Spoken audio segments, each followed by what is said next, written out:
Hey, hello, you're stuck in traffic with Wolf Gorlick. Couple minute riff on IT and IT security today, looking at the different types of threats that we face. I mean, like the actual bad guys, right? So I was at Dev Day Detroit. Great conference. If you're in Detroit and you're a developer, come on, hang out every November.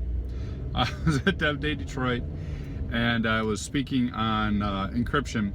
And I got to use some of my new slides, which this is my creative outlet. I love playing with slides, and some of the new ways I'm doing is with a 1950s movies monsters, which it's kind of cool, like the old like Dracula and the Mummy, and don't say Wolfman. Come on, everyone makes that joke, but it's exciting, it's fun, and it got me thinking today about what are the real threats that we face, and what are, if we could categorize them, what are their intentions? What are they seeking, right? Because if we know that, we can make some good risk decisions. So tip to you, think about who the criminals are or who the bad guys are, and figure out what they want, and then stop that. Because we can try to stop everything and drive ourselves nuts.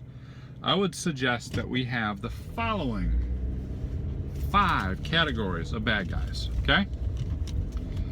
Number 1, we have the lone gunman, the guy in his basement, the script kiddie, right? The traditional idea of the hacker. And what does the traditional guy want? Well, ego. Maybe he's curious. He just wants to learn. Knowledge wants to be free. He's got some time in his hands, and he's disruptive. We don't see that too many of those anymore, but they're still out there. Number 2, still speaking about people who act alone, is the inside threat. The insider.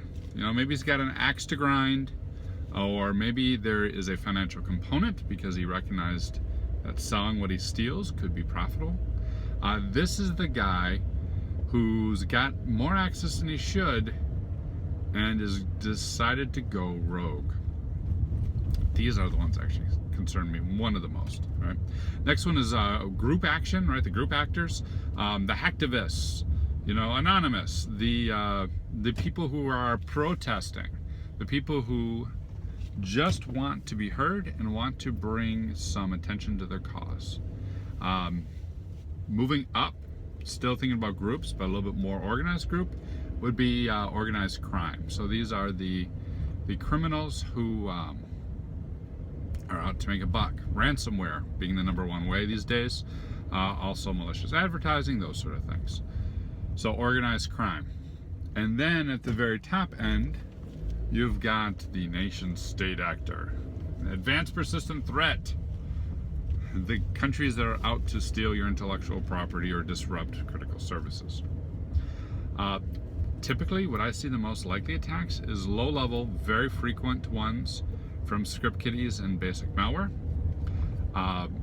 Infrequently, but very impactful attacks from the insider threat. And slightly more frequently, slightly less impactful attacks from organized crime.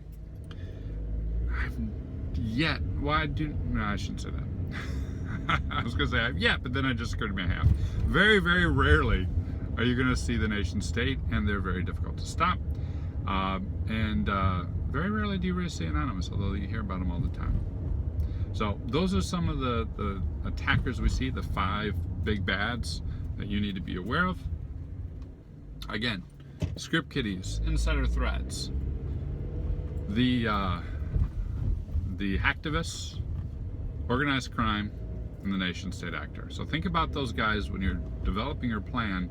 Figure out what they want, which I've covered a little bit in this video, and figure out how we can prevent them from getting that, or minimize the damage once they do. That's it for me. Have a good one.